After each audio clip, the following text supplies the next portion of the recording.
Before I start, maybe a quick word about what we do. So we help companies, especially large companies, to innovate, to create new products, business models, and to become more creative and innovative themselves. So, it's already started? No. All right, so what is the nature of innovation? That is the basic question of my professional life right now. And this gentleman behind me, he's called Harry Warner, of the original Warner Brothers from the Hollywood studio company. And about 90 years ago, this gentleman and his brothers were presented a new sound technology for film. And that was completely new at the time. Technology, same problem for him. So he was asked, whether they wanted to introduce that new technology. And apparently he replied by saying, "Who the hell wants to hear actors talk?" And now that's interesting in itself because he completely misjudged what actually customers wanted at the time. But what's more interesting is how the whole story unfolded. And in fact, the whole quote, which is less well known, is actually, "Who the hell wants to hear actors talk?" The music, that's the big plus about it. And he believed that actually you could get rid of the live musicians that played for silent films at the time. You still don't hear me, right? Okay. Who played live music during those times in movie theaters and replaced them with sound technology. So they did go ahead with sound technology. They introduced the first movie which didn't have voice but only sound. They almost went out of business because of that. But then eventually they introduced a new film called The Jazz Player, and that movie was wildly successful and actually ended the era of silent film. So now what does that long story tell us about the nature of innovation? To me, it's actually two things that it tells us. First, you don't have to get it completely right in the beginning to create something big. And number two, actually you have to try though, otherwise it's not going to happen in any case. So if you fast forward now 90 years to the present, there's another big, Great. So 90 years fast forward into today's world, there's another big question of the nature of innovation. And this question is around big versus small, corporate versus startup. And apparently there's no corporate people here, so that's good, so I can talk about them in a negative way without anyone being personally blamed. But the question is, is it actually true what common knowledge seems to be that the startup world is winning right now? If you look at the valuations of startups, some of them are hugely successful, and there's unicorns or billion-plus-dollar companies popping up more and more. And on the other hand, a lot of corporates are starting with accelerators, innovation hubs, and incubators and so on. So they seem to believe that actually the game of innovation is also, played better by the startup world. And for us as a consultancy, looking at the nature of innovation, it was of course interesting to learn whether that's actually true and whether startups are really more innovative, and if so, what's behind that. And so what we did is that we developed a methodology to measure innovative capacity of companies. And we've done that with 50 companies, from very small ones to really large ones with more than 100,000 employees and around a quarter of the DAX companies in Germany. And the result is that if you look at the startups with less than 50 employees, they score an average of 77%. So that's pretty high. It's not 100%, it's not perfect, but it's pretty good. Now, most of you will probably suspect that large companies are not as good, and that's true, but what's a bit unsettling is that it's actually so low. So it's 43% for the average of companies with more than 10,000 people. And that essentially, if you think about it, that is on the lower half of the scale. And if that score was 20% higher, like at 60 or 65%, what cars would we be driving today? I mean, would we be driving cars today at all? Or would we go, I don't know, from A to B with a self-flying drone or whatever?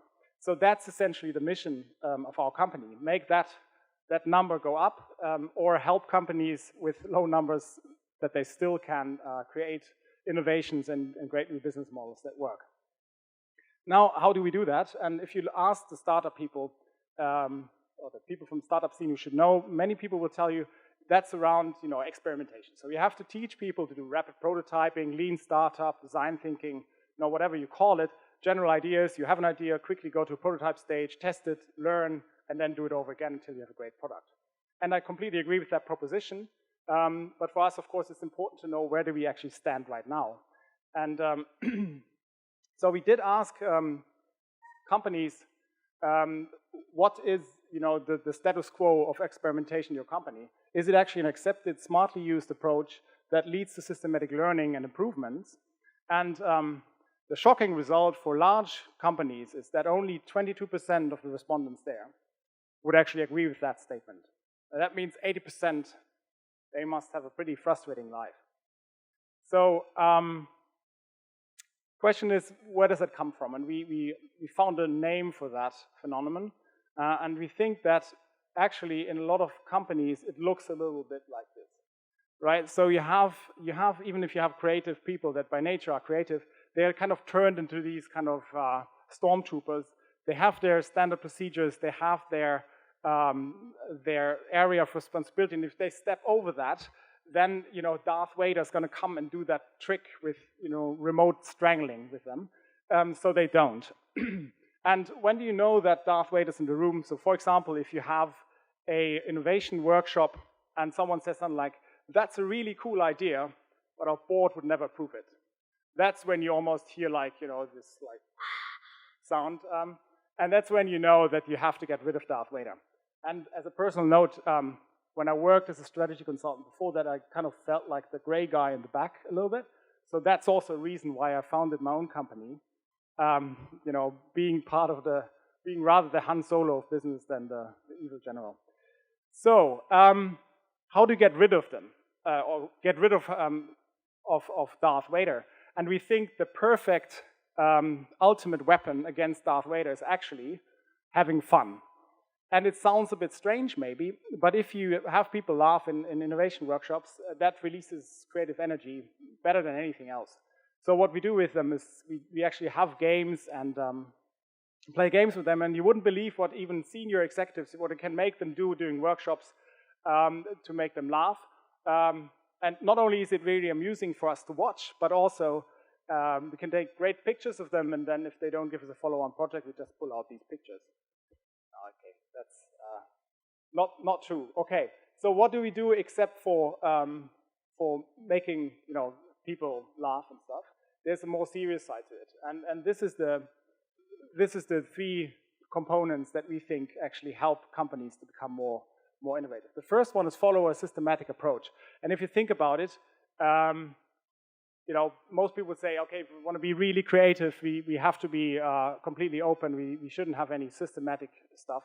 But what we think and what we see is that if you don't channel creative chaos, then actually you're going to go nowhere. So you have to have a sort of a approach that is flexible enough for creativity to happen. At the same time, it guides the innovation effort towards a certain direction. And the second part is tailor the innovation process. And there's some colleagues of mine who walk around and say there's best practices in innovation. If you follow that startup approach X, Y, Z, then the next breakthrough is imminent. And I think that's a complete lie, to be honest. I don't think that there's best practices in innovation. There's bad practices, that's for sure. And there's suitable practices, but there's no best practices. So the big trick here is, I think, to make sure that whatever you do with them is actually fits to the needs and the capabilities of that individual company and their culture. Now, the third one, you might say, okay, that's pretty obvious. Focus on customer needs. But if you think about it, who actually creates new products in companies? So that might be the engineers who've never seen a customer in their life, or even if they have, they probably think that all their customers are pretty stupid because they don't get half the great features that they build into products. Or you have marketing people, and I'm exaggerating a little bit, but they pay other people to tell them what the average customer for an average use case of their product on an average day will like on average, right? So that's not a great starting point, in fact, to create products that people love. Now, to give you a little bit more meat to the bone, I have a short glimpse of how we do that, and that's a simplified process that we use of the whole innovation process, starting with develop visions of the future up until optimize and find new market signals. And I think that what's really important to understand apart from the details that I'm not going to go into, is there's two dimensions that you have to balance. And the first dimension is actually divergence versus convergence. So in the beginning, you would have different perspective on what the future might look like, and then you would fight for, that's the customer problems that we should solve, and not these. But in the end, you converge towards that's the solution you want to take, and that's exactly how we're going to do it. Until, of course, then you do it in reality, and some of your assumptions turn out to be wrong, so you have to adapt. So you go down again. That's the first dimension. The second dimension is actually creativity and intuition versus analysis, or you could say the heart versus the mind.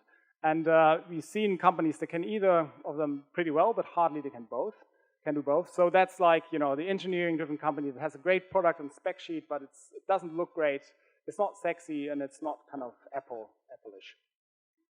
Right.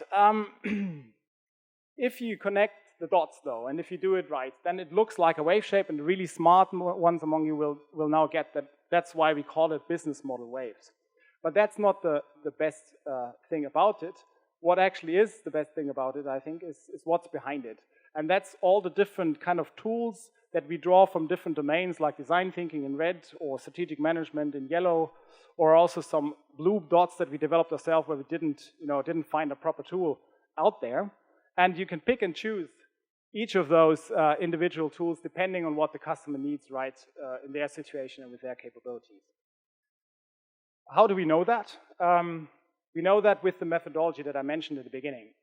So we test actually the capabilities of companies, and we assess them in 3 different dimensions. The first being the innovation personality of the company. So that's their culture, if you like. So if it's a visionary or more an optimizer kind of innovation culture. And the second one is the innovation capabilities. So how strong are they, either in early stages of the process or in later stages. And finally, the risk patterns, how we call it. So that's certain recurring usual ways of how their innovation projects fail big time. Because if you know that in advance, that is the risk, then you can actually prevent it. Now, last slide, customer insights in companies, and that's an analogy, of course, but if you consider that as a company and the management, what would they know about their customer? They probably would know, okay, all our customers want fish, that's true. Some of them don't pay, that's also true. But most of them probably wouldn't get, that's because of a sea lion. Right, so this is, in summary, what we do, and I think now I'm finished. Thanks.